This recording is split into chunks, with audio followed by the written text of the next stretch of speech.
And we are back here on the GSMC Sports Podcast. And for the third part of the show, we're now going to talk about Najee Harris. Talking about the Steelers, he recently joined the Chargers. He will be their lead back as of right now, going into the 2025 season. But I wanted to get into what he said about the Steelers, about his time in Pittsburgh. So, this is what he said. It was just a team where we lost Ben Roethlisberger. We lost the O-line. We just didn't know anything on offense, really. We didn't have an identity. We had a young guy coming in at quarterback. I was young. The team was young. I really didn't have nobody to almost learn from on the offensive side. I think the veteran guy on that team was a 2-3 year vet, and he's still learning himself. And I'm coming in, I'm just trying to look for people to pick their brain, and it was just defensive guys. So I go to the defensive guys and talk to them, but they wouldn't be too much. They could tell me about offensive things. So through my years, I've learned a lot that only I learned firsthand. And I feel like in LA, like we've got a lot of veterans that I can learn even more stuff from, even at the quarterback position and the O-line position. So it was an interesting year there. I'll say that. Interesting year. Yeah, but he also just, like I said, they just didn't have an identity. That's the main thing he said. And the Steelers, since Ben Roethlisberger retired, they have really failed to, develop an identity on offense. They've been going through many different starting quarterbacks since Ben retired. They drafted Kenny Pickett. They had Mitchell Trubisky start initially, and then Kenny Pickett came in. And then in 2023, you saw Kenny Pickett start, then he got hurt. Trubisky comes in, he gets benched, they put in Mason Rudolph, and then you had Justin Fields and Russell Wilson. They have failed to figure out the starting quarterback position. And now who knows what's going to happen. They brought back Mason Rudolph, and we're waiting to see on if they bring in Aaron Rodgers, if Rodgers goes there, or what something else happens. Like, do they take a Jackson Dart? Because that's a guy that apparently there could be as much as 4 quarterbacks being taken in the first round. I think you'll see maybe at least 3. I think Jackson Dart is going to find himself being taken in the first round, but I think you'll see him maybe being taken a little bit later. But I know that we're going to see Shedeur Sanders and Cam Ward being taken in the first round. But Jackson Dart could be a candidate that gets taken by the Steelers, and he's, if they roll with Mason Rudolph to start the year, he starts, and then you have Dart sit behind him. But, yeah, it's been a problem. What's really kept the Steelers afloat, what's kept them in their position where they're finishing with a winning record and make them playoffs is coaching, and it's the defense. The offense complements the defense. If you compare the two units, well, you can't really compare offense and defense, but what's the stronger unit? It's their defense. Their offense is able to get by, and, sometimes they'll have good games, but for the most part, it's not an elite offense. Like, you want to talk about an elite offense, you go back to the Ben Roethlisberger, well, at least my time watching football, it was Ben Roethlisberger, Antonio Brown, and Le'Veon Bell. That was an elite offense. And that slowly fell apart because of certain reasons. Strong personalities, we'll just say that. Yeah,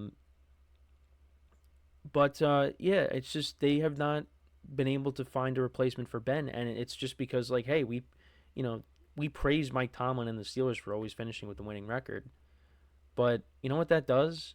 That has them picking in the 20s, and they're not able to take a top quarterback.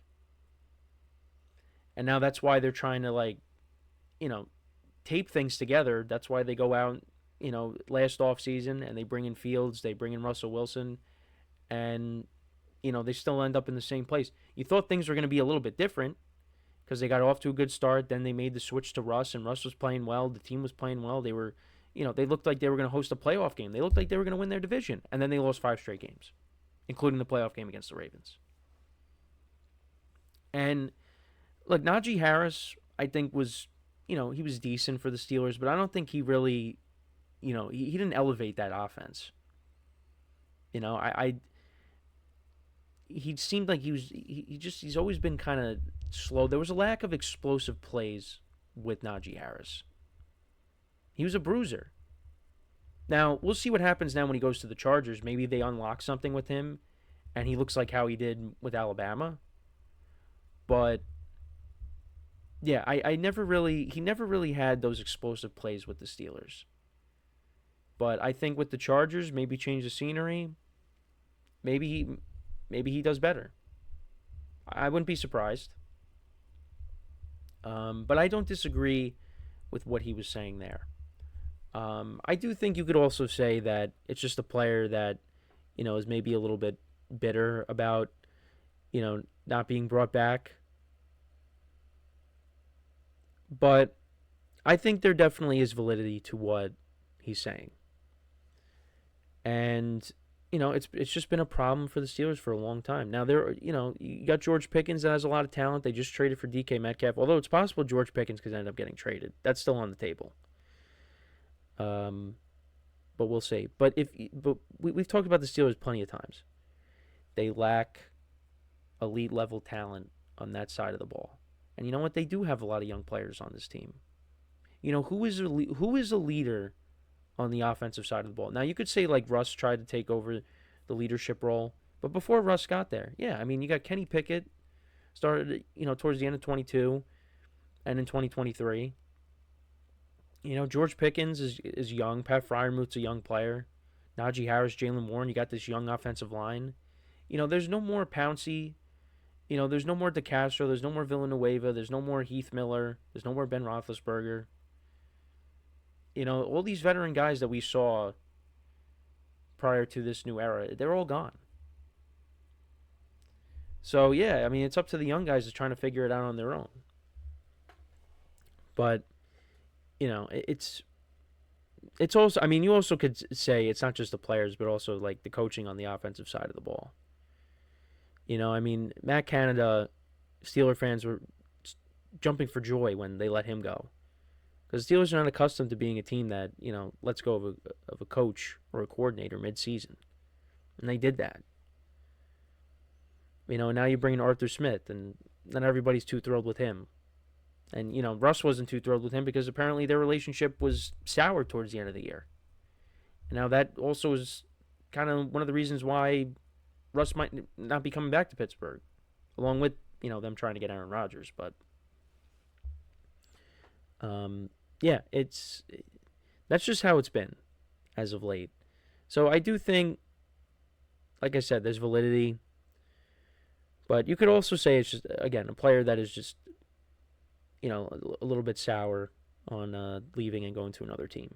And how many times does that happen when you have a player leave and go to another team and then he, kind of talks bad about the team that he previously played for? It happens all the time. It happens in every sport. But it is a problem, and the Steelers got to figure it out.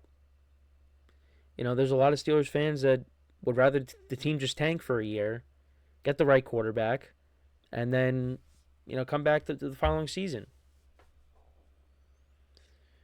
Which, look, I mean, as a Giant fan, you have a different perspective on things because the team has been so poor for so long that you'd be fine with just being mediocre and being able to make the playoffs every year.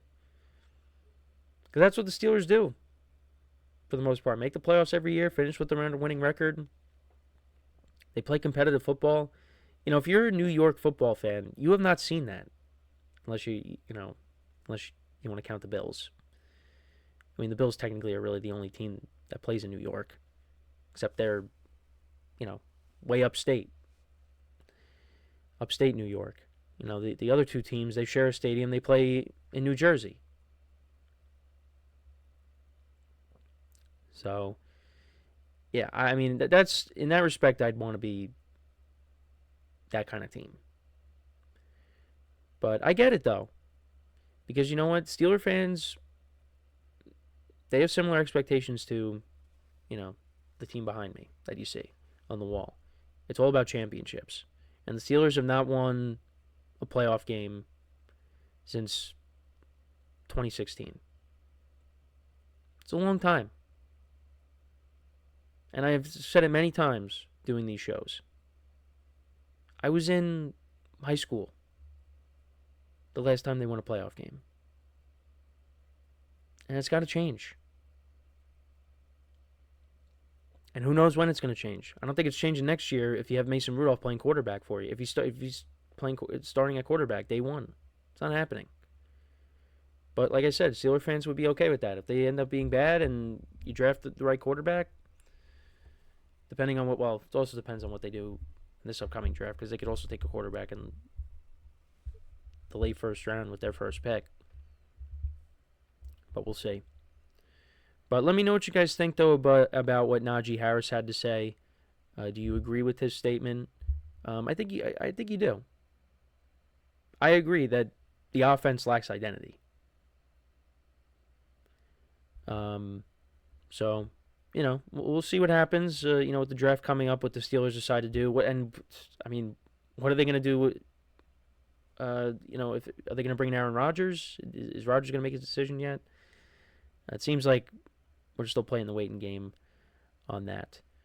So when we come back from our next break, we will talk about believe it or not, the 5-year anniversary of Tom Brady leaving the Patriots to join the Tampa Bay Buccaneers.